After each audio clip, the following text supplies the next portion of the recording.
výchovná jednota Lokomotíva Košičan KST. Pekný dobrý večer.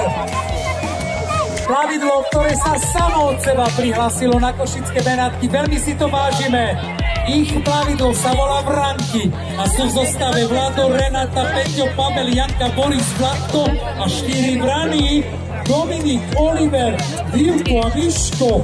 Vyzerá to najväčšia posádka, najdlhšia loď. Verím, že pôjdete tiež príkladom všetkým tým, ktorí by chceli, len nemajú odvahu. Motivujte, budeme len radi, keď prídu ďalší a ďalší. Obrovský veľký potles, ďakujeme krásne. Maskot mesta Košice v strede tohto plavidla.